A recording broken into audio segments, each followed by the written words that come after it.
Hi, very good morning. My name is BAHRIN. Today, I would like to present on the public prosecutor against Girim. This case was first mentioned in session court and then appealed to the High Court Kuching.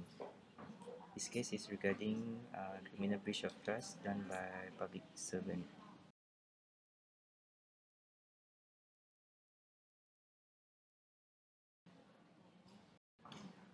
Background of the case: the accused was a public servant and he was charged for committing criminal breach of trust when he failed to deposit the full sum of collection court fine amounting to 8,500 ringgit in different circumstances, and the case was first decided in Kuching Session Court.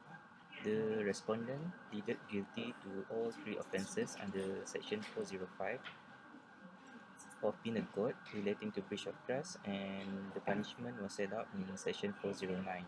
The respondent, the respondent was sentenced by a learned Session Court judge. Facts of the case: the accused was an appointed civil servant on 1st June 2000 as a court interpreter at the High Court of Kuching.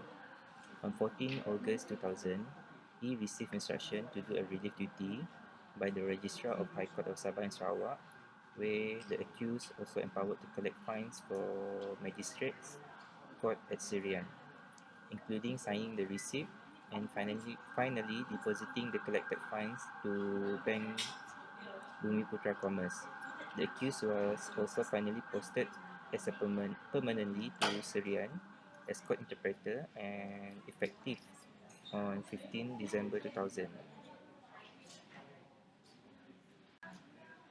On 13 July 2001, a surprise check was led by the complainant in this case, Mr. Gabriel Gumis Human, the Registrar of the High Court of Sabah and Sarawak, and he was accompanied by his account assistant and some personnel of the finance unit of the High Court of Kuching. Arising from this surprise check, some irregularities were noted, which in short led to the prosecution of the accused in this case. The amount supposed to be deposited in full were 4,000. The accused only deposit 400 ringgit. The next one is 3,000 ringgit. The accused deposit only 1,000 ringgit, and subsequently 1,500 ringgit. The accused deposit only 500 ringgit. These irregularities were detected and some discrepancy in the deposit made to the bank. Hello, I'm Girim. I'll be presenting after AMIR. So the charges are: the first charge is that on the 11th day of June 2001 between 8 a.m. to 4 p.m. at District Office Serian in the district of Serian in the state of Sarawak, he is entrusted with property to wit, daily collection of court fines in respect of case number M-86-169-2001 amounting to 4,000 ringgit Malaysian, and also deposited to the bank Bumiputra Commerce Serian only 400 ringgit Malaysian in his capacity as a public servant, and that he has committed a criminal breach of trust in respect of a total amount of 3,600 ringgit Malaysian, so entrusted and thereby committed an offence punishable under section 409 of the Penal Code.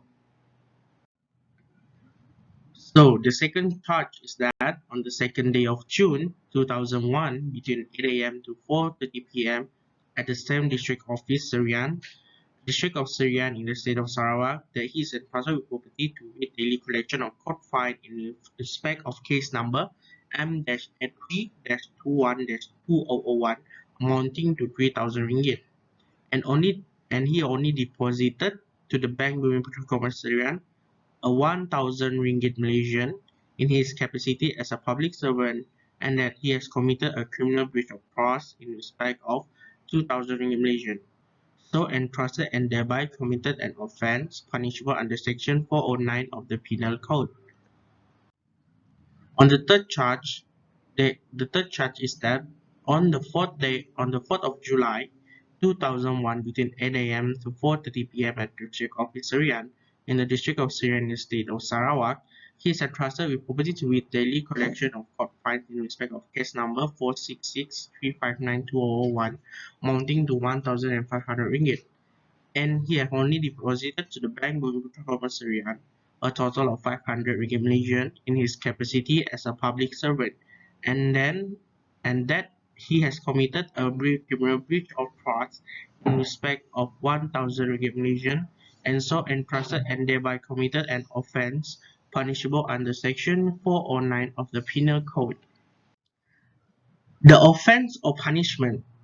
All three offences charges against accused falls under Section 405 of the Penal Code relating to criminal breach of trust, and the punishment is set out in Section 409, which reads as follows: Whoever, being in any manner entrusted with property, or with any dominion over property, in his capacity of a public servant or an agent, commits criminal breach of trust in respect of that property, shall be punished with imprisonment for a term which shall not be less than 2 years and not more than 20 years, and with whipping, and shall also be liable to fine. So, what is the element under Section 405? So, first is being any manner entrusted with property or dominion over property. Second, dishonestly misappropriated or converted to his own use that property, or dishonestly used or disposed of that property. Third, the dishonest use or disposal of the property was in violation of any direction of law describing the mode in which such trust is to be discharged, or of any legal contract, express or implied, which he made touching the discharge of such trust, or willingly suffer any other person so to do. So, the elements under 409 is that it is for public servant. This section specifically caters for public servant who commits criminal breach of trust with more severe punishment. So what is the most severe punishment is that imprisonment for a term which shall not be less than 2 years and not more than 20 years, and with whipping, and shall also be liable to fine. A normal criminal breach of trust case is punishable under Section 406 of Penal Code rather than under 409.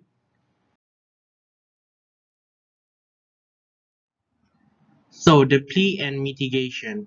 The accused maintains his plea of guilty in respect of the three charges that said before. The session court judge took accused mitigation and his plea of guilty. In his mitigation, the court would show as follows: that first, that the accused is a first offender.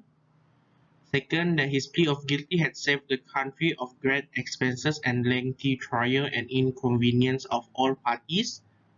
Third, that a custodial sentence would deprive the accused family of infant children and care and love of a father, besides the fact that he resigned from the service on the advice of his superior officer.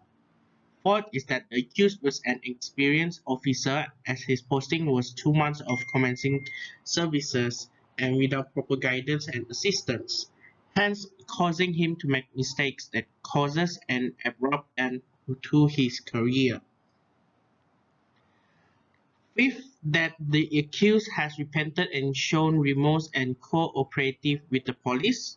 Sixth, that the prosecution into this action is a stale one, as the alleged event occurred in 2001 and only in 2003 he was prosecuted, and that he was in a state of anxiety and waiting for his trial.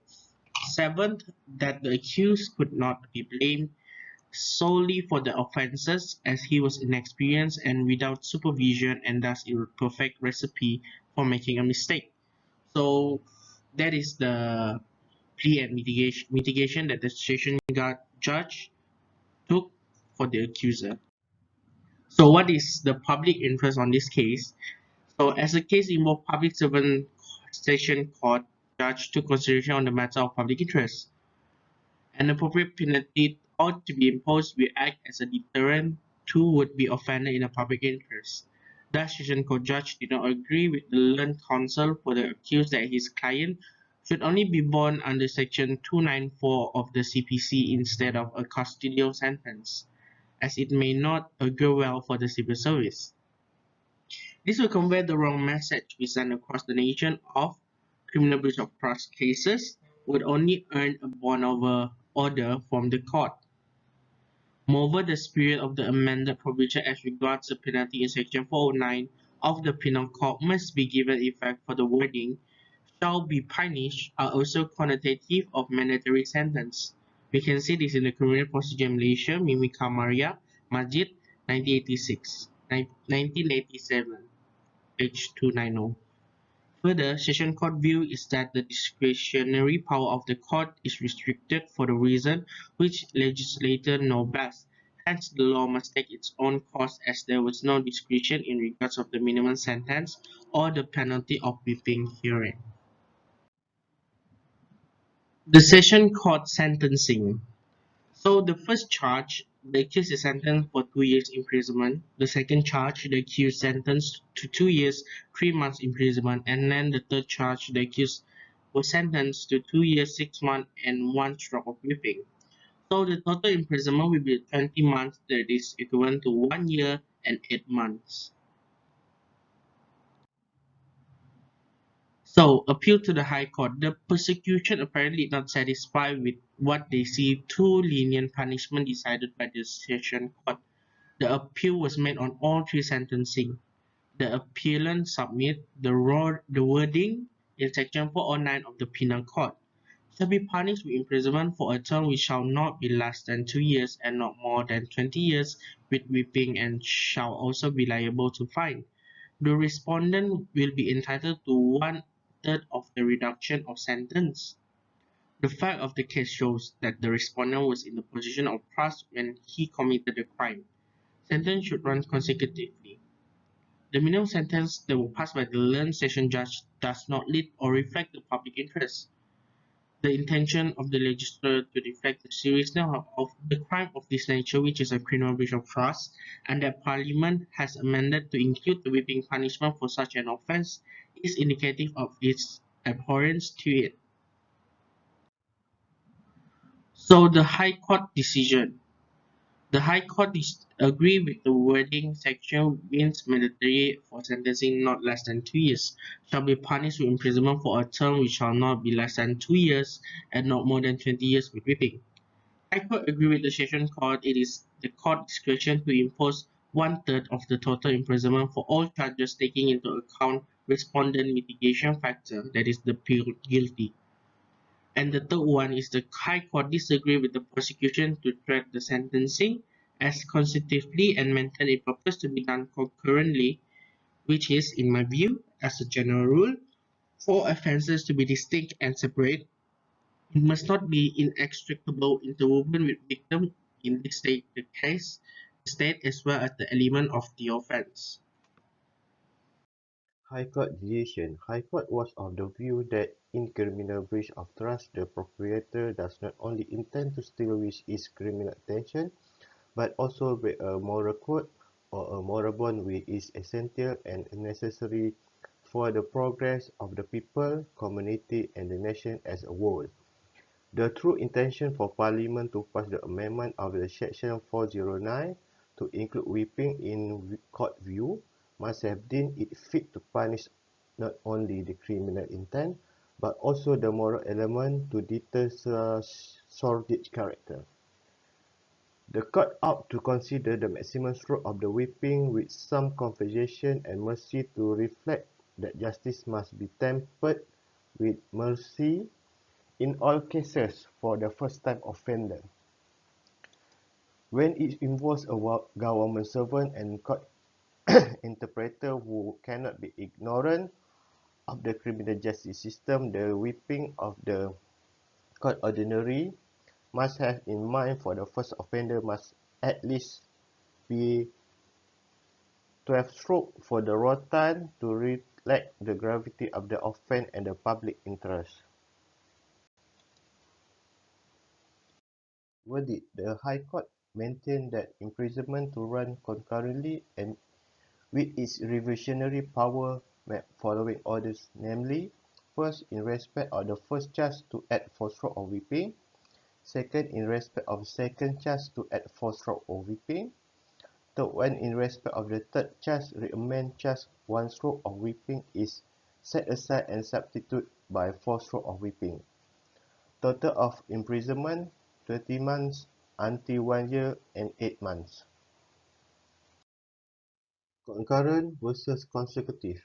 Section 153 of CPC states that when an accused is charged with criminal breach of trust or criminal misappropriation of property, it shall be sufficient to specify the gross sum in respect of which the offence is charged, provided that the time between the first and the last of such offence shall not exceed 1 year. Meaning as in the case of Sheikh Hassan bin Sheikh Ibrahim versus Public Prosecutor, when the CBT is a gross sum taken between date of not more than 1 year apart, it is one offence thought made up of many time taken on many occasions. Concurrent versus consecutive. In order for court to determine the sentence to run concurrently or consecutively, there must be more than one sentence of imprisonment. This is only applicable to imprisonment and not whipping.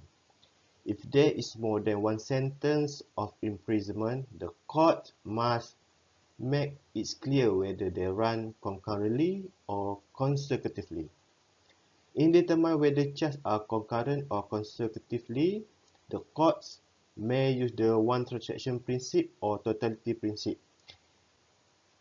In this case, the High Court agreed with the decision of the Session Court that the three charges for the criminal breach of trust for purpose of the sentencing must only be treated as a one crime. It is to say to run concurrent to each other as the three offences were close to proximity in time. It may within 1 year. The judge use transaction principle to determine the sentencing. For the conclusion, criminal breach of trust is one of the most common issues surrounding the public servant when it comes to integrity. Contributing factor to the CBT as follow. First one, bad culture, resistance to change culture and core value. Being complacent with current system and also sometimes the tidak apa attitude. Second one is a weak internal control. The need to establish good governance and ensure check and balance is conducted continuously.